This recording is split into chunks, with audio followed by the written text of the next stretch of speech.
ನಮಸ್ಕಾರ ಎಲ್ಲರಿಗೂ ಬಸ್ಸು welcome back to saga stories. ಮಗ RCB ಇವಾಗ ರಿಲೀಸ್ ಮಾಡಿದೆ ಎಪಿಸೋಡ್ 2ನ. RCB ಆಪ್ಷನ್ಗೆ ಯಾವ ಥರ ಪ್ರಿಪೇರ್ ಆಯಿತು ಅಂತ. ಸೊ ಈ ಎಪಿಸೋಡ್ 2 ಅಲ್ಲಿ ಮೈನ್ ಆಗಿ ಮಾತಾಡಿರುವಂಥದ್ದು ಓಪನರ್ ಬಗ್ಗೆ. ಓವರ್ಸೀಸ್ ಓಪನರ್ನ ಯಾರು ಪಿಕ್ ಮಾಡ್ಕೋಬೇಕು ನಾವು ಅಂತ ಸ್ವಲ್ಪ ಜನನ ಶಾರ್ಟ್ ಲಿಸ್ಟ್ ಮಾಡ್ತಾರೆ ಆ್ಯಂಡ್ ಫೈನಲ್ ಆಗಿ ಇವ್ರು ಬೇಕೇ ಬೇಕು ಅಂತ ನಿರ್ಧಾರ ಮಾಡ್ತಾರೆ. ಸೊ ಇದ್ರ ರಿಲೇಟೆಡ್ ಸಿಕ್ಕಾಪಟ್ಟಿ ಡಿಸ್ಕಷನ್ ಅಂತೂ ನಡೆದಿದೆ ಆ್ಯಂಡ್ ಅದ್ರ ಬಗ್ಗೆನೇ ಮಾತಾಡಿರೋದು. ಏನಕ್ಕೆ ಈ ಪ್ಲೇಯರ್ನ ನಾವು ಪಿಕ್ ಮಾಡ್ಕೊಂಡ್ವಿ ಅಂತ.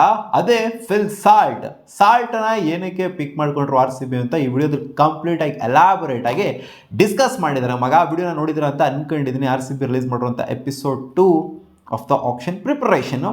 ಸೊ ಓಕೆ, ನಾನು ಕನ್ನಡದಲ್ಲಿ ಹೇಳ್ತೀನಿ ನಮ್ಮ ಹುಡುಗರಿಗೆಲ್ಲ, ಅದಕ್ಕೋಸ್ಕರ ತಾನೇ ಬಂದಿದ್ದೀರ ನೀವು. ಸೊ ಓಕೆ, RCB ಅವರು ಫಸ್ಟ್ ಒಂದು ಲಿಸ್ಟ್ನ ಇವರು ವೋಟಿಂಗ್ ಬೇರೆ ಬಿಟ್ಟಿದ್ರಲ್ಲ ಗುರು, ವೋಟ್ ಮಾಡಿ ಅಂತ. ಸೊ ಆಲೆಸ್ಲಿ ಸುಮಾರು ಜನ ವೋಟ್ ಮಾಡಿದ್ದು KL ರಾಹುಲ್ಗೆ ಅಂತ ಅದರಲ್ಲೂ ಕೂಡ ಮಾತಾಡ್ಕೊಂಡಿದ್ರೆ. ಆ್ಯಂಡ್ KL ರಾಹುಲ್ನ ಏನಕ್ಕೆ ತಗೊಳ್ಳಿಲ್ಲ, ಏನಕ್ಕೆ ಹಾಕೊಳ್ಳಿಲ್ಲ ಈ ಒಂದು ಲಿಸ್ಟಿಗೆ ಅನ್ನೋದ್ರ ಬಗ್ಗೆ ಡೀಟೇಲ್ಡಾಗಿ ಏನು ಮಾತಾಡಿಲ್ಲ. ಒಟ್ಟಿನಲ್ಲಿ ಇಂಡಿಯನ್ ಓಪನರ್ನ RCB ನೋಡ್ತಾ ಇರಲಿಲ್ಲ. ಎಕ್ಸ್ಪ್ಲೋಸಿವ್ ಆಗಿರುವಂಥ ಒಬ್ಬ ಓವರ್ಸೀಸ್ ಓಪನರ್ ಬೇಕು ಅಂತ RCB ನೋಡ್ತಾ ಇದ್ದಿದ್ದು. RCB KL ರಾಹುಲ್ನ ಜಸ್ಟ್ ಒಂಥರ ನಾಮಕಾವಸ್ಥೆಗೆ, ಒಂಥರ ಸುಮ್ಮನೆ ಕಾಟಾಚಾರಕ್ಕೆ ಆಪ್ಷನ್ಲಿ ಬಿಡ್ ಮಾಡಿದ್ರು ಅಂತ ಹೇಳಬೇಕು. RCBಗೆ ಆ್ಯಕ್ಚುಲಿ ತೊಗೊಳ್ಳೋವಂಥ KL ರಾಹುಲ್ನ ತೊಗೊಳ್ಳೋವಂಥ ಇಂಟೆನ್ಷನ್ನೇ ಇರಲಿಲ್ಲ. ಯಾಕಂದರೆ ಅವರು ಇವಾಗ ಬಿಟ್ಟಿರುವಂಥ ವಿಡಿಯೋದಲ್ಲಿ ಒಂಥರ KL ರಾಹುಲ್ ಅಂತ ಹೆಸರು ಬಂದಾಗ ಒಂದು ಸ್ವಲ್ಪ ಮೂವ್ ಬ್ಯಾಟರ್ ಒಂಥರ ಡಲ್ಲಾಗಿ ಮುಖ ಮಾಡ್ಕೊಂಡಿದ್ರು. ಜೊತೆಗೆ ಏನೋ ರಿಮೂವ್ ಮಾಡ್ತೀನಿ ಅಂತಲೂ ಕೂಡ ಹೇಳಿದರು. 5 ಜನನ ರಿಮೂವ್ ಮಾಡ್ತೀನಿ, ಅದರಲ್ಲಿ 4 ಜನ ಇಂಡಿಯನ್ ಪ್ಲೇಯರ್ಸು, ಓಪನರ್ಸ್ ಆಗಿರುವಂಥ 4 ಜನ ಇಂಡಿಯನ್ ಪ್ಲೇಯರ್ಸು, ಜೊತೆಗೆ ಒಬ್ಬರು ಓವರ್ಸೀಸ್ ಪ್ಲೇಯರು, ಇವ್ರನ್ನ ಕಿತ್ತು ಬಿಸಾಕ್ತೀನಿ ಇವರು ಅನ್ನೋ ಥರ ಹೇಳಿದರು. ಆ್ಯಂಡ್ KL ರಾಹುಲ್ಗೆ ಏನಕ್ಕೆ RCB ಬಿಡ್ ಮಾಡ್ತು ಅಂತಂದರೆ ಸ್ವಲ್ಪ RCB ಫ್ಯಾನ್ಸ್ಗಳು ಖುಷಿ ಆಗಲಿ ಅಂತ ಬಿಡ್ ಮಾಡಿದ್ರು ಅಂತ ಕಾಣಿಸುತ್ತೆ. KL ರಾಹುಲ್ನ ತೊಗೊಳ್ಳೋವಂಥ ಇಂಟೆನ್ಷನ್ನೇ RCBಗೆ ಇರಲಿಲ್ಲ. RCBಲಿ ಯಾವ ಥರ ಯೋಚನೆ ಮಾಡಿದೆ ಅಂತಂದರೆ ಓವರ್ಸೀಸ್ ಪ್ಲೇಯರೇ ಬೇಕು. ಏನಕ್ಕೆ ಅಂತಂದರೆ ಭಯ ಇರೋದಿಲ್ಲ ಓವರ್ಸೀಸ್ ಪ್ಲೇಯರ್ಗೆ, ಹಾಕೊಂಡು ತದಗ್ತಾರೆ ಚೆನ್ನಾಗಿ. DK ಹೇಳಿದ ಮಾತುಗಳಿದು. ಓವರ್ಸೀಸ್ ಪ್ಲೇಯರ್ಗಳನ್ನ ನಾವು 45 ಬಾಲಲ್ಲಿ 100 ಹೊಡೆಯೋದು, 50 ಬಾಲ್ ಹೊಡೆಯೋದು ನಾವು ನೋಡಿದ್ದೀವಿ. ಸುಮಾರು ಸಲ ಓಪನರ್ ಬಂದ್ಬಿಟ್ಟು ಫಿಯರ್ಲೆಸ್ಲಿ ಆ ಒಂದು ಅಪ್ರೋಚ್ನ ತೋರಿಸ್ಬಿಟ್ಟು ಹಾಕೊಂಡು ಚಚ್ಚೋದನ್ನ ನಾವು ನೋಡಿದ್ದೀವಿ. ಬಟ್ ಇವಾಗಿರುವಂಥವ್ರು ಆಪ್ಷನ್ಲಿ ಇಶಾನ್ ಕಿಶಾನ್ ಇದ್ದಾರೆ ನಮಗೆ ಓಪನರ್ ಆಗಿ. ನಾವು ಅವ್ರನ್ನ ಪಿಕ್ ಮಾಡ್ಕೋಬೇಕಾ ಅಥವಾ ಬೇರೆಯವ್ರನ್ನ ಪಿಕ್ ಮಾಡ್ಕೋಬೇಕಾ? KL ರಾಹುಲ್ ಮ್ಯಾಟ್ರ್ ಅಂತೂ ಇಲ್ಲಿ ಡಿಸ್ಕಸ್ ಆಗೋದಿಲ್ಲ. ಇಲ್ಲ ಅಟ್ಲೀಸ್ಟ್ ಇಶಾನ್ ಕಿಶಾನ್ ಬಗ್ಗೆ ಸ್ವಲ್ಪ ಮಾತಾಡಿದರೆ, KL ರಾಹುಲ್ ಬಗ್ಗೆ ಜಾಸ್ತಿ ಹೆಚ್ಚಾಗೇನು ಮಾತಾಡೋಕೆ ಹೋಗಿಲ್ಲ. ಆಮೇಲೆ RCB ಫ್ಯಾನ್ಸ್ಗಳು KL ರಾಹುಲ್ ಅವರ ಫ್ಯಾನ್ಸ್ಗಳು ಎಲ್ಲ ಮುಖ ಹಾಕೊಂಡು ಊದ್ಬಿಡ್ತಾರೆ ಅಂತ ಮಾತಾಡಿಲ್ಲ ಅಂತ ಕಾಣಿಸ್ತಿದೆ KL ರಾಹುಲ್ ಅವರ ಬಗ್ಗೆ. ಓಕೆ, ಓವರ್ಸೀಸ್ ಪ್ಲೇಯರ್ ಆಯಿತು ಅಂತಂದರೆ ಸ್ಪಿನ್ನಿಗೆ ಮಸ್ತಾಗಿ ಆಡಬೇಕು. ಬೇಸಿಕಲಿ ಬಂದ್ಬಿಟ್ಟು ಇಲ್ಲಿ ಓವರ್ಸೀಸ್ ಪ್ಲೇಯರ್ಗಳು, ಇಂಡಿಯನ್ ಪ್ಲೇಯರ್ಸ್ಗಳು ಪೇಸಿಗೆಲ್ಲ ಚೆನ್ನಾಗಿ ಆಡ್ತಾರೆ. ಪವರ್ ಪ್ಲೇ ಎಲ್ಲರೂ ಗೊತ್ತಿರುವಂಥ ವಿಚಾರನೇ. ಪವರ್ ಪ್ಲೇ ಇನ್ ಕೇಸ್ ಏನಾದ್ರು ಸ್ಪಿನ್ ಅಟ್ಯಾಕ್ನ ತೊಗೊಂಬಂತು ಅಂತಂದರೆ ತಿಣುಕಬಾರ್ದು. ಸ್ಪಿನ್ನರ್ಸ್ಗಳಿಗೆ ಮಿಡ್ಲ್ ಓವರ್ಸಲ್ಲಾಗಲಿ ಎಲ್ಲೇ ಆಗಲಿ ತಿಣುಕಬಾರ್ದು. ಅಂಥ ಪ್ಲೇಯರ್ಸ್ಗಳನ್ನ ನಾವು ಬೈ ಮಾಡ್ಕೋಬೇಕು. ಮಿಡ್ಲ್ ಓವರ್ಸಲ್ಲಿ ನಾವು ಹಿಂದೆ ಉಳಿತಾ ಇರೋದು, ನಿಂತ್ಕೊಂಡ್ಬಿಡ್ತೀವಿ. ಹಂಗೆ ಸ್ಪಿನ್ ಅಟ್ಯಾಕ್ ತೊಗೊಂಬಂದ್ರು ಅಂತಾರೆ, ಕಚ್ಕೊಂಡ್ಬಿಡ್ತೀವಿ. Virat Kohli for that example ತೊಗೊಬೋದು. ವಿರಾಟ್ ಕೊಹ್ಲಿ ಕೂಡ ಸ್ವಲ್ಪ ಸ್ಲೋ ಆಗಿ ಆಡ್ತಾರೆ ಸ್ಪಿನ್ ಅಂತ ಬಂದಾಗ. ಲಾಸ್ಟ್ ಸೀಸನ್ ಪರವಾಗಿಲ್ಲ, ಚೆನ್ನಾಗಿ ಆಡಿದ್ರು. ಬಟ್ ಲಾಸ್ಟ್ 3 ಸೀಸನ್ ಎಲ್ಲ ನೋಡ್ತು ಅಂತಂದರೆ ವಿರಾಟ್ ಕೊಹ್ಲಿ ಸ್ವಲ್ಪ ಸ್ಲೋ ಆಗಿನೇ ಆಡ್ತಾ ಇರ್ತಾರೆ. ಸೊ ಅದನ್ನ ಒಂಥರ ಮ್ಯಾಚ್ ಮಾಡಬೇಕು ಅಂದರೆ ಅಗ್ರೆಸಿವ್ ಇಂಟೆಂಟ್ ಇರುವಂಥ ಒಬ್ಬ ಪ್ಲೇಯರ್ ಬೇಕು. ಅಂಥ ಪ್ಲೇಯರ್ನ ಪಿಕ್ ಮಾಡಬೇಕು ಅಂತ ಇವರು ನಿರ್ಧಾರ ಮಾಡ್ಕೊಂತಾರೆ. ಆ್ಯಂಡ್ ಸ್ಟ್ಯಾಟ್ಸ್ ನೋಡ್ತಾರೆ, ಫಿಲ್ ಸಾಲ್ಟ್ ಅವರ ಸ್ಟ್ಯಾಟ್ಸ್ನ. ಸ್ಪಿನ್ ಅಂತ ಬಂದಾಗ ಪೋರ್ಬಲ್ ಇನ್ ಕೇಸ್ ಏನಾದ್ರು ಸ್ಪಿನ್ನ ತಗೊಂಬಂದ್ರು ಅಂತ ಅಂದಾಗ ಲೆಫ್ಟ್ ಆರ್ಮ್ ಸ್ಪಿನ್ನರ್ಸ್ಗೆ ಕಡಕ್ ಆಗಿದೆ. ಆಲ್ಮೋಸ್ಟ್ 170 ಇದೆ ಗುರು ಅವರ ಸ್ಟ್ರೈಕ್ ರೇಟು. ಪೋಪ್ಲಲ್ಲೇ 170 ಸ್ಟ್ರೈಕ್ ರೇಟ್ ಇದೆ. ಲೆಫ್ಟ್ ಆರ್ಮ್ ಸ್ಪಿನ್ನರ್ಸ್ದು ಸ್ಟ್ಯಾಟ್ಸು ಚಿಂದಿ ಆಗಿದೆ. ಬರೀ ಪೋಪ್ಲಲ್ಲಿ ಮಾತ್ರ ಅಂತಲ್ಲ, ಲೆಫ್ಟ್ ಆರ್ಮ್ ಸ್ಪಿನ್ನರ್ಸ್ಗೆ ಎದುರುಕೊಳ್ಳುವಂಥ ಅಗತ್ಯತೆಯೇ ಇಲ್ಲ ಅಂತ ಫಿಲ್ ಸಾಲ್ಟ್ನ ತೊಗೊಂತವ್ರೆ. ಲೆಫ್ಟ್ ಆರ್ಮ್ ಸ್ಪಿನ್ನರ್ಸ್ಗೆ ಎದುರುಕೊಳ್ಳುವಂಥ ಅಗತ್ಯತೆ ಇಲ್ಲ ಅಂತ ಎಲ್ಲರೂ ಡಿಸ್ಕಸ್ ಮಾಡ್ತಾರೆ. ಯಾಕಂದರೆ ಸ್ಟ್ಯಾಟ್ಸು ಆ ಥರ ಭಯಂಕರವಾಗಿದೆಯಂತೆ ಫಿಲ್ ಸಾಲ್ಟ್ ಅವ್ರದ್ದು ಲೆಫ್ಟ್ ಆರ್ಮ್ ಸ್ಪಿನ್ನರ್ಸ್ ವಿರುದ್ಧ. ಆ್ಯಂಡ್ ಸ್ಪಿನ್ನರ್ಸ್ ವಿರುದ್ಧ ಕೂಡ ಸಖತ್ತಾಗಿದೆಯಂತೆ. ಇಲ್ಲಿ ವೆಂಕಟೇಶ್ ಅಯ್ಯರ್ ವಿಚಾರನೂ ಕೂಡ ಡಿಸ್ಕಸ್ ಆಗುತ್ತೆ. ಮಗ ವೆಂಕಟೇಶ್ ಅಯ್ಯರ್ಗೆ ಏನಕ್ಕೆ ಅಷ್ಟೊಂದು ಹೈಯಾನ್ ಹೋದ್ರು, 23 ಚಿಲ್ಲರೆ ಕೋಟಿಗೆಲ್ಲ ಹೋಗ್ಬಿಟ್ರಲ್ಲ RCB, ಏನಕ್ಕೆ ಅಂತ ಇವಾಗ ಗೊತ್ತಾಯ್ತು ನಮಗೆ. ಸ್ಪಿನ್ನಿಗೆ ವೆಂಕಟೇಶ್ ಅಯ್ಯರ್ ಸಖತ್ತಾಗಿ ಆಡ್ತಾರೆ. ಆ್ಯಂಡ್ ಸ್ಪಿನ್ನಿಗೆ ಸಖತ್ತಾಗಿ ಆಡುವಂಥ ಬ್ಯಾಟರ್ಗಳನ್ನೇ RCB ಹುಡುಕ್ತಾ ಇದ್ದಿದ್ದು. ಪೇಸಿಗೆ ಎಲ್ಲರೂ ಸಖತ್ತಾಗೇ ಆಡ್ತಾರೆ IPL ಅಂತ ಹೋದಾಗ. ಸ್ಪಿನ್ನಿಗೆ ಸ್ವಲ್ಪ ತಿಣುಕಿ ವಿಕೆಟ್ಸ್ನ ಅರ್ಪಿಸ್ತಾ ಇದ್ದಿದ್ದು ನಮ್ಮ RCB. ಸೊ ಅದಕ್ಕೋಸ್ಕರ ಸ್ಪಿನ್ನಿಗೆ ಮಸ್ತಾಗಿ ಆಡೋರ್ಸ್ ಇತ್ತು ಅಂತಂದರೆ ಈ ಥರ ವೆಂಕಟೇಶ್ ಅಯ್ಯರು, ಈ ಕಡೆ ಫಿಲ್ ಸಾಲ್ಟು, ಇವರೆಲ್ಲ ಇತ್ತು ಅಂತಂದರೆ ಎಕ್ಸ್ಪ್ಲೋಸಿವ್ ಬ್ಯಾಟಿಂಗ್ನ ಒಂಥರ ಹೈಯಾನ್ ಆಗಿ ಕೊಡ್ಬೋದು. ಮೇಲ್ಗಡೆಯಿಂದನೇ ಕೂಡ ಒಂಥರ ಧಮಾಕ ಬ್ಯಾಟಿಂಗ್ನ ಕೊಡ್ಬೋದು.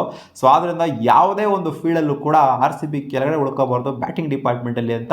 ಸೊ ಇವ್ರನ್ನ ಟಾರ್ಗೆಟ್ ಮಾಡಿದ್ರು ವೆಂಕಟೇಶ್ ಅಯ್ಯರ್ನ ನಂಬರ್ 3 ಆಡ್ಸೋದಕ್ಕೆ. ಅದಕ್ಕೋಸ್ಕರ ಅವರು ಹೈಯಾನ್ ಹೋಗಿದ್ದು. ಬಟ್ ಅನ್ಫಾರ್ಚುನೇಟ್ಲಿ ಅವರು ನಮಗೆ ಸಿಗಲಿಲ್ಲ. ಇಲ್ಲಿ ಮೇನ್ ಉದ್ದೇಶ ಏನಿತ್ತು ಅಂತಂದರೆ ಎಲ್ಲರಿಗೂ ಕೂಡ ಮೂವ್ ಬ್ಯಾಟ್ ಆಗಿರಲಿ, ದಿನೇಶ್ ಕಾರ್ತಿಕ್ ಆಗಿರಲಿ, ಮ್ಯಾಲೋಲನ್ ಆಗಿರಲಿ, ಜೊತೆಗೆ ಆ್ಯಂಡಿ ಫ್ಲವರ್ಸ್ ಆಗಿರಲಿ, ಎಲ್ಲರಿಗೂ ಒಂದು ಮೇನ್ ಇಂಟೆನ್ಷನ್ ಏನಿತ್ತು ಅಂದರೆ ಎಕ್ಸ್ಪ್ಲೋಸಿವ್ ಬ್ಯಾಟಿಂಗು ಗುರು. ಎಕ್ಸ್ಪ್ಲೋಸಿವ್ ಆಗಿರಬೇಕು RCBಯ ಬ್ಯಾಟಿಂಗ್ ಅಟ್ಯಾಕ್. ನೋಡಿದ್ರೆ ಹಂಗೆ ನಡ್ಕ ಹುಟ್ಟಬೇಕು, ಆ ತರ ಇರಬೇಕು RCB ಅಟ್ಯಾಕ್. ಇದೇ ಮೇನ್ ಉದ್ದೇಶ.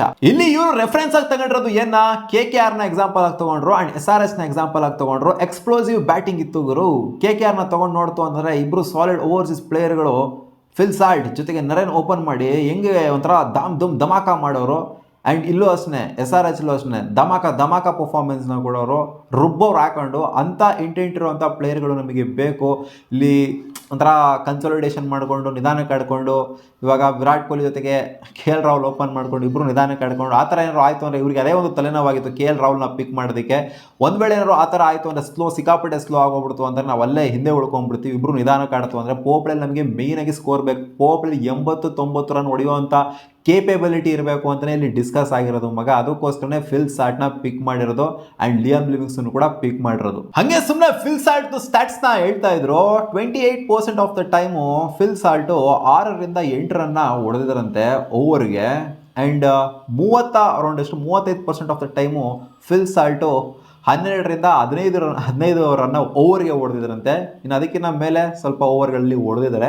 ಆ್ಯಂಡ್ ಈ ಸ್ಟ್ಯಾಟ್ಸ್ ನೋಡ್ಬಿಟ್ಟು ಕಳೆದೋಗ್ಬಿಟ್ರು ದಿನೇಶ್ ಕಾರ್ತಿಕ್ ಅವರು. How can someone be like him ಅಂತ ಒಂಥರ ನಿಜಾಲು ಫಿಸಿಕಲ್ ಇದು ಪಾಸಿಬಲ್ ಇದೆಯಾ ಅಂತಲೂ ಕೂಡ ಕೇಳಿದ್ರು. ಸೊ ಇದೆಲ್ಲ ನೋಡಾದ್ಮೇಲೆ ಸ್ಟ್ಯಾಟ್ಸು ಗೀಟ್ಸು ಎಲ್ಲ ನೋಡಾದ್ಮೇಲೆ ಕಂಪ್ಯಾರಿಸನು ಕೂಡ ಮಾಡಿದ್ರು. ಆ್ಯಕ್ಚುಲಿ ಕಂಪ್ಯಾರಿಸನು ಯಾರ್ಯಾರ ಮಧ್ಯ ಮಾಡಿದ್ರು ಅಂತಂದರೆ ಸಾಲ್ಟ್ ಕನ್ಸಿಡ್ರೇಷನ್ಗೆ RCB ತೊಗೊಂಡಿದ್ದು ಈ ಓಪನರ್ಸ್ಗಳನ್ನ, ಇಷ್ಟು ಜನನ ಓಪನ್ ಮಾಡಿಸ್ತು ಅಂದರೆ ಚೆನ್ನಾಗಿರುತ್ತೆ ಅಂತ ಒಂದು 7 ಜನ ಓಪನರ್ಸ್ಗಳನ್ನ RCB ಸ್ಕೀಮ್ ಆಫ್ ಥಿಂಗ್ಸಲ್ಲಿ ಇಟ್ಕೊಂಡಿದ್ರು. ಆಲ್ಮೋಸ್ಟ್ ಎಲ್ಲ ಓವರ್ಸೀಸ್ ಪ್ಲೇಯರ್ಗಳನ್ನೇ, ಇಂಡಿಯನ್ ಪ್ಲೇಯರ್ಸ್ ಬೇಡ ಅಂತ, ಯಾಕಂದರೆ ವಿರಾಟ್ ಕೊಹ್ಲಿ ಹೆಂಗಿದ್ರು ಇದರಲ್ಲಿ ಅಂತ. ಸೊ ಓಕೆ, ಮೊದಲನೇ ಪ್ಲೇಯರು ಇಟ್ಸ್ ಫಿಲ್ ಸಾಲ್ಟು, ಅವ್ರ ಬಗ್ಗೆ ಹೇಳಿದೆ. ರಚಿನ್ ರವೀಂದ್ರನ ಕೂಡ ಕನ್ಸಿಡರೇಷನ್ಗೆ ತೊಗೊಂಡಿದ್ರು ಇವರು. ದಿನೇಶ್ ಕಾರ್ತಿಕ್ ಸೆಕೆಂಡ್ ಪ್ರಿಫರೆನ್ಸ್ ಆಗಿ ಕೊಟ್ಟಿದ್ರು ರಚಿನ್ ರವೀಂದ್ರ ಅವ್ರನ್ನ. ನಂಬರ್ 3 ಜಾಸ್ ಬಟ್ಲರ್ ಅವ್ರನ್ನ ಕೂಡ ಇವರು ಪ್ರಿಫರೆನ್ಸಲ್ಲಿ ಇಟ್ಕೊಂಡಿದ್ರು. ಆಮೇಲೆ ವಿಲ್ ಜಾಕ್ಸ್ ಅವ್ರನ್ನೂ ಕೂಡ ಇಟ್ಕೊಂಡಿದ್ರು. ಓಪನ್ ಮಾಡ್ಸೋಣ ಇವ್ರ ಕೈಲೂ ಕೂಡ, ಓಪನ್ ಮಾಡಿಸಿದ್ರೆ ಸಗದಾಗಿರುತ್ತೆ ಅಂತ. ಅಂದರೆ ಪ್ರಿಫರೆನ್ಸ್ಗಳು ಒಬ್ಬೊಬ್ರದ್ದು ಒಂದೊಂದು ಥರ ಇತ್ತು. ಮ್ಯಾಲೋನವ್ರದ್ದು ಒಂಥರ ಇತ್ತು, ದಿನೇಶ್ ಕಾರ್ತಿಕ್ದು ಒಂಥರ ಇತ್ತು, ಆ್ಯಂಡಿ ಫ್ಲವರ್ಸ್ ಒಂಥರ ಇತ್ತು, ಈ ಕಡೆ ಬ್ಯಾಟ್ ಒಂಥರ ಇತ್ತು. ಪ್ರಿಫರೆನ್ಸ್ಗಳು ಚೇಂಜ್ ಆಗ್ತಿತ್ತು. ಬಟ್ ಎಲ್ಲರ ಪ್ರಿಫರೆನ್ಸ್ಲೂ ಕೂಡ ಫಿಲ್ ಸಾಲ್ಟನ್ನೇ ಟಾಪಲ್ಲಿದ್ರು. ಯಾಕಂದರೆ ಅವ್ರ ಸ್ಟ್ಯಾಟ್ಸು ಆ ಥರ ಭಯಂಕರವಾಗಿ ಇದ್ದಿದ್ದರಿಂದ ಎಲ್ಲರ ಪ್ರಿಫರೆನ್ಸ್ಲೂ ಫಿಲ್ ಸಾಲ್ಟ್ ಮಾತ್ರ ಮೇಲ್ಗಡೆ ಉಳ್ಕೊಂತಿದ್ರು. ಮಿಕ್ದವರೆಲ್ಲ ಅಲ್ಟರ್ ಆಗ್ತಾಯಿದ್ರು. ಬಟ್ಲರ್ನು ಕೂಡ ಇದ್ರು. ಆಮೇಲೆ ವಿಲ್ ಜಾಕ್ಸ್, ಫ್ಯಾಫ್ ಡು ಪ್ಲೆಸಿಸ್ನು ಕೂಡ ಇವರು ಆ ಒಂದು ಲಿಸ್ಟಲ್ಲಿ ಇಟ್ಕೊಂಡಿದ್ರು. ಫ್ಯಾಫು ಚೆನ್ನಾಗಿ ಮಾಡಿದ್ದಾರೆ. ಹಂಗೆ ನೋಡೋಕೆ ಹೋಗ್ತಾರೆ ಫ್ಯಾಫ್ ಅವರ ಸ್ಟ್ಯಾಟ್ಸ್ ವಿಚಾರನೂ ಕೂಡ ಸ್ವಲ್ಪ ಅಲ್ಲಿ ಡಿಸ್ಕಸ್ ಆಯಿತು. RCBಗೂ ಚೆನ್ನಾಗಿ ಮಾಡಿದರೆ. ಆ್ಯಂಡ್ ಏನು ಆಡ್ತಾ ಇದ್ದಾರೆ ಈಚೆಗಡೆಲ್ಲ ಲೀಗ್ಗಳು ಅದರಲ್ಲೂ ಕೂಡ ಚೆನ್ನಾಗಿ ಪರ್ಫಾರ್ಮ್ ಮಾಡ್ತಾ ಇದ್ದಾರೆ. ಫ್ಯಾಫ್ನು ಕೂಡ ಒಂದು ಔಟ್ಸೈಡ್ ಪಾಸಿಬಿಲಿಟಿ ಆಗಿ ನಾವು ಇಟ್ಕೊಬೋದು ಅನ್ನೋ ಥರ ಯೋಚನೆ ಮಾಡ್ತಾಯಿದ್ರು. ಆ್ಯಂಡ್ ಡೆವಾನ್ ಕಾನ್ವೆನೂ ಕೂಡ ಇಟ್ಕೊಂಡಿದ್ರು, ರಮಾನುಲ್ಲಾ ಗುರ್ಬಾಜ್. ಸೊ ಈ 7 ಜನನ RCB ಸ್ಕೀಮ್ ಆಫ್ ಥಿಂಗ್ಸಲ್ಲಿ ಇಟ್ಕೊಂಡಿದ್ರು. ಇವರಲ್ಲಿ ಯಾರು ಸಿಕ್ಕಿದ್ರೆ ತಗೋಣ ಅಂತ. ಒಂದು ಟಾಪ್ ಪ್ರಿಫರೆನ್ಸ್ ಇದ್ದಿದ್ದು ಫಿಲ್ ಸಾಲ್ಟು, ಸೆಕೆಂಡ್ ಪ್ರಿಫರೆನ್ಸ್ ಇದ್ದಿದ್ದು ಬಟ್ಲರ್ಗೆ ಆ್ಯಂಡ್ ವಿಲ್ ಜಾಕ್ಸಿಗೆ. ಜಾಕ್ಸ್ ಸಿಕ್ಕಿದ್ರು ಕೂಡ ಬಿಡೋದು ಬೇಡ ಅಂತ. ಆ್ಯಂಡ್ RCB ಇಲ್ಲಿ ಯಾರಿಗೆ ಹೋಯ್ತು ಜಾಸ್ತಿ, ಹೈಯಾನ್ ಯಾರಿಗೂ ಕೂಡ ಹೋಗಲಿಲ್ಲ. ಹೋಗಿದ್ದೇನೆ ಫಿಲ್ ಸಾಲ್ಟಿಗೆ, ಯಾಕಂದರೆ ಅವ್ರಿಗೇನೇನೋ ಒಂಥರ ನಾವು ನುಗ್ಗಬೇಕು ಹೋಗೋರು. RCB ಅಂತೂ ಬಿಡ್ದಾನಿಲ್ಲ. ನನ್ನ ಪ್ರಕಾರ ಒಂದು 15 ಕೋಟಿ ಆಗಿದ್ರು ಕೂಡ RCB ಫಿಲ್ ಸಾಲ್ಟ್ನ ಬಿಡ್ತಿರಲಿಲ್ಲ ಅಂತ ಕಾಣಿಸುತ್ತೆ. ಯಾಕಂದರೆ ವೆಂಕಟೇಶ್ ಅಯ್ಯರ್ಗೆ ಆ ಪಾರ್ಟಿಗೆ ಹೋದ್ರು ಇವರು. ಮಿಡ್ಲ್ ಆರ್ಡ್ರಲ್ಲಿ ಸ್ವಲ್ಪ ಸ್ಟೆಬಿಲಿಟಿ ತೊಗೊಂಬರುವಂಥವ್ರನ್ನೇ. ಇನ್ನು ಓಪನರ್ ಅಂತ ಬಂದಾಗ ಎಲ್ಲರಿಂದನೂ ಕೂಡ ರೆಕಗ್ನಿಷನ್ ಸಿಕ್ಕಿದ್ದು. RCB ಮ್ಯಾನೇಜ್ಮೆಂಟ್ ಕಂಪ್ಲೀಟ್ಲಿ ಎಲ್ಲರಿಂದನೂ ಕೂಡ ರೆಕಗ್ನಿಷನ್ ಸಿಕ್ಕಿದ್ದು ಫಿಲ್ ಸಾಲ್ಟಿಗೆ. ಇವರು ಬೇಕೇ ಬೇಕು ನಮ್ಮ ಟೀಮ್ಗೆ ಅಂತ. ನನ್ನ ಪ್ರಕಾರ 15 ಕೋಟಿ ಅದಕ್ಕಿಂತ ಜಾಸ್ತಿ ಹೋಗಿದ್ರು ಕೂಡ ಫಿಲ್ ಸಾಲ್ಟಿಗೆ RCB ಖಂಡಿತ ಬಿಡ್ ಮಾಡಿ ತೊಗೊಂಡಿರೋರು. ಯಾಕಂದರೆ ಟಾಪ್ ಪ್ರಿಯಾರಿಟಿ ಆಗಿದ್ದು ಇಲ್ಲಿ ಫಿಲ್ ಸಾಲ್ಟೇನೆ. ಅದಾದಮೇಲೆ ಬೇರೆ ಪ್ಲೇಯರ್ಸ್ಗಳು ಬರ್ತಾಯಿದ್ರು. ಯಾಕಂದರೆ RCBಗೆ ಮೇನಾಗಿ ಇಲ್ಲಿ ಬೇಕಾಗಿದ್ದು ಸ್ಪಿನ್ ವಿರುದ್ಧ ಆಗಲಿ ಪೇಸ್ ವಿರುದ್ಧ ಆಗಲಿ ನಿಂತ್ಕೊಂಡು ಅಲಚ್ಚಾಗೆ ಅವನಜ್ಜಿ ಗುಂಡಿಗೆ ತೋರಿಸ್ಬಿಟ್ಟು ಆಡೋ ಅಂತ ಬ್ಯಾಟರ್ ಬೇಕಾಗಿತ್ತು. ಇಲ್ಲಿ ಪೇಸ್ ವಿರುದ್ಧ ಎಕ್ಸ್ಪ್ಲೋಸಿವ್ ಆಗೋದು, ಸ್ಪಿನ್ ತಂದಾಗ ಸುಮ್ಮನೆ ಆಗೋವಂಥದ್ದು, ಈ ಥರ ಸ್ಟ್ಯಾಟ್ಸ್ನೆಲ್ಲ RCB ನೋಡಿದ್ದಾರೆ ಗುರು. ಪವರ್ಪ್ಲೇಲಿ ಯಾವ ಥರ ಒಂಥರ ರನ್ ಹೊಡೆಯುವಂಥ ಎಬಿಲಿಟಿ ಇದೆ ಸ್ಪಿನ್ ವಿರುದ್ಧ ಜೊತೆಗೆ ಪೇಸ್ ವಿರುದ್ಧ, ಎಲ್ಲ ಎಬಿಲಿಟಿನೂ ಕೂಡ ನೋಡ್ಬಿಟ್ಟು ಪಿಕ್ ಮಾಡಿದೆ RCB ಫಿಲ್ ಸಾಲ್ಟ್ನ. ನಾವು ಅನ್ಕೊಂತ ಇದ್ವಿ KL ರಾಹುಲ್ ವಿರಾಟ್ ಕೊಹ್ಲಿ ಓಪನ್ ಮಾಡ್ರೆ ಹೆಂಗಿರುತ್ತೆ, ಭಯಂಕರವಾಗಿರುತ್ತೆ, ಹೆಂಗಿರುತ್ತೆ ಅಂತ. ಬಟ್ RCB ಲಾಜಿಕಲಿ ಯೋಚನೆ ಮಾಡ್ಬಿಟ್ಟು ಫಿಲ್ ಸಾಲ್ಟ್ ಅವ್ರನ್ನ ತಗೊಂಡಿದ್ದಾರೆ. ಆ್ಯಂಡ್ KL ರಾಹುಲ್ ಅವರ ಬಗ್ಗೆ ಜಾಸ್ತಿ ಏನೂ ಮಾತಾಡೋಕೆ ಹೋಗಿಲ್ಲ. ಆ್ಯಂಡ್ ಎಲ್ಲರಿಗೂ ಅರ್ಥ ಆಗಿರುತ್ತೆ ಏನಕ್ಕೆ KL ರಾಹುಲ್ ಅವ್ರನ್ನ ತಗೊಂಡಿಲ್ಲ ಅಂತ. ಯಾಕಂದರೆ ಇಬ್ಬರು ಕೂಡ ಸ್ಲೋ ಆಗಿ ಆಡ್ತು ಅಂತಂದರೆ, ನಾವು ಪೋಪ್ಲೇನರು ಡೌನ್ ಆದ್ವಿ ಅಂತಂದರೆ ಅಲ್ಲೇ ಮ್ಯಾಚ್ ಹೋಗ್ಬಿಡುತ್ತೆ. ಪವರ್ಪ್ಲೇನಿಗೆ ಒಂದು 40 ರನ್ನು 35 ರನ್ನು ಆ ಥರ ಏನೋ ಹೊಡೆಯೋ ಥರ ಆಗೋಗ್ಬಿಡ್ತು ಅಂತಂದರೆ. ಯಾಕಂದರೆ KL Rahul usually first over ರನ್ಸ್ನೇ ಹೊಡೆಯೋದಿಲ್ಲ. ವಿರಾಟ್ ಕೊಹ್ಲಿ ಕೂಡ ಫಸ್ಟ್ ಓವರ್ ಆಲ್ಮೋಸ್ಟ್ ರನ್ಸ್ನ ಹೊಡೆಯೋದಿಲ್ಲ. ಸೊ ಅವರೇ ಒಂಥರ ಸ್ವಲ್ಪ ಕನ್ಸಾಲಿಡೇಷನ್ ಸ್ಟಾರ್ಟ್ ಮಾಡಿಬಿಡ್ತು ಅಂತಂದರೆ ಎಕ್ಸ್ಪ್ಲೋಸಿವ್ ಬ್ಯಾಟಿಂಗ್ ಎಲ್ಲಿಂದ ಬರಬೇಕು ಅಂದರೆ ಪವರ್ಪ್ಲೇನಿಂದ ಸ್ಟಾರ್ಟ್ ಆಗಬೇಕು. ಸೊ ಬೇಸಿಕಲಿ ಬಂದ್ಬಿಟ್ಟು RCBಯ ಇಂಟೆನ್ಷನ್ನೇ ಇಷ್ಟು, ನಾವು KKR ಥರ ಆಡಬೇಕು ಆ್ಯಂಡ್ ಸನ್ರೈಸ್ ಹೈದರಾಬಾದ್ ಥರ ಆಡಬೇಕು. ನಾವು ಟಾಪ್ ಆಫ್ ದ ಟೇಬಲ್ ಕೂತ್ಕೊಂಡಿರಬೇಕು, ನಮ್ಮದೇ ಹೈಯೆಸ್ಟ್ ರನ್ಸ್ ಸ್ಕೋರ್ ಬೋರ್ಡಲ್ಲಿ ಟಿಕ್ ಆಗ್ತಾ ಇರಬೇಕು ಅಂತ ಇವರ ಮೇನ್ ಇಂಟೆನ್ಷನ್ ಇರುವಂಥದ್ದು. ಆರ್ ಸಿ ಬಿ ಎಮೋಷನಲ್ ಆ್ಯಂಗಲಲ್ಲಿ ಯೋಚನೆ ಮಾಡಿತ್ತು ಅಂತಂದರೆ ಕೆ ಎಲ್ ರಾಹುಲ್ನ ತಗೋಬೋದಾಗಿತ್ತು. ಬಟ್ ಆರ್ ಸಿ ಬಿ ಯೋಚನೆ ಮಾಡಿರುವಂಥದ್ದು ಲಾಜಿಕಲ್ ಆ್ಯಂಗಲಲ್ಲಿ ಯೋಚನೆ ಮಾಡಿದ್ದಾರೆ. ಲಾಜಿಕ್ ತಲೆ ಉಪಯೋಗಿಸಿದ್ದಾರೆ ಆರ್ ಸಿ ಬಿ. ಇಲ್ಲಾಗರು ನಮ್ಗೆ ಹಿಂಗೆ ಬೇಕು ಹಂಗೆ ಬೇಕು ಅಂತ. ಫಿಲ್ ಸಾಲ್ಟ್ನ ಇವ್ರು ಏನಕ್ಕೆ ತಗೊಂಡ್ರು ಆ್ಯಂಡ್ ಬೇರೆಯವ್ರನ್ನ ಏನಕ್ಕೆ ತಗೊಳ್ಳಿಲ್ಲ ಅಂತ, ಪ್ರಿಯಾರಿಟಿ ಏನಕ್ಕೆ ಇವರಿಗೆ ಜಾಸ್ತಿ ಕೊಟ್ಟರು ಅನ್ನೋ ಮ್ಯಾಟರ್ನಲ್ಲಿ ಡಿಸ್ಕಸ್ ಆಗಿರೋದು. ಇಂಡಿಯನ್ ಪ್ಲೇಯರ್ಸ್ ಮೇಲೆ ಒಲವು ತೋರಿಸಲಿಲ್ಲ ಇವರು, ಯಾಕಂದರೆ ಒಬ್ಬರು ಇಂಡಿಯನ್ ಆಲ್ರೆಡಿ ಓಪನರ್ ಇದ್ದರು ಆ್ಯಂಡ್ ಗೊತ್ತಿರೋದನ್ನೇ ಇಶಾನ್ ಕಿಶನ್ ಅಥವಾ ಕೆ ಎಲ್ ರಾಹುಲ್ ಈ ಥರ ಪ್ಲೇಯರ್ಗಳನ್ನ ತೊಗೊಂಡು ಓಪನಿಂಗ್ಸ್ ನೋಡಲು ಆಡಿಸ್ತು ಅಂತಂದರೆ ಬಹುಶಃ ಅವರಿಗೆ ಅನಿಸಿರ್ಬೋದು ಕ್ಲಿಕ್ ಆಗೋದಿಲ್ಲ ಅಂತ. ಆ್ಯಂಡ್ ಆ ಮ್ಯಾಟ್ರೂ ಕೂಡ ಡಿಸ್ಕಸ್ ಆಗುತ್ತೆ. ಇಂಡಿಯನ್ಸ್ ಏನು ಎಕ್ಸ್ಪ್ಲೋಸಿವ್ ಅಲ್ಲ ಅಂತ ಅಲ್ಲ, ಬಟ್ ಕಂಪ್ಯಾರಿಟಿವ್ಲಿ ಎಲ್ಲ ಸ್ಟ್ಯಾಟ್ಸ್ ಗಿಟ್ಸ್ ಎಲ್ಲ ನೋಡ್ತು ಅಂದರೆ ಇವಾಗ ಇರೋವಂಥ ಓವರ್ಸೀಸ್ ಪ್ಲೇಯರ್ಗಳೇನಿದ್ದಾರೆ ಬೆಟರ್ ಆಗಿದ್ದಾರೆ ಅವ್ರಿಗಿಂತ. ಅದಕ್ಕೋಸ್ಕರ ನಾವು ಓವರ್ಸೀಸ್ ಹಿಂದೆ ಹೋಗೋದು ಬೆಟರ್ ಆಪ್ಷನ್ ಆಗಿರುತ್ತೆ ಅಂತ ಇವ್ರು ಯೋಚನೆ ಮಾಡಿಬಿಟ್ಟು ಈ ಥರ ಒಂದು ಬೈನ ಮಾಡಿದ್ದಾರೆ. ಸೊ ಇದು ಇವಾಗೆಲ್ಲ ಅನಾಲಿಸಿಸು ಅದು ಇದೆಲ್ಲ ನೋಡಾದ್ಮೇಲೆ ಅಸೆಸ್ ಎಲ್ಲ ಮಾಡಿರೋದೆಲ್ಲ ನೋಡ್ತು ಅಂತಂದರೆ ನಮಗೂ ಕೂಡ ಸರಿ ಅಂತ ಅನಿಸುತ್ತೆ. ಇವ್ರು ನೋಡಿ ಪ್ರತಿಯೊಂದು ಓವರ್ಗೂ ಅನಾಲಿಸಿಸ್ ಮಾಡಿದ್ದಾರೆ ಅಂತಂದರೆ ಫಿಲ್ ಸಾಲ್ಟು ಯಾವ ಥರ ಕೆಪಬಿಲಿಟಿ ಇದೆ ಅಂತ.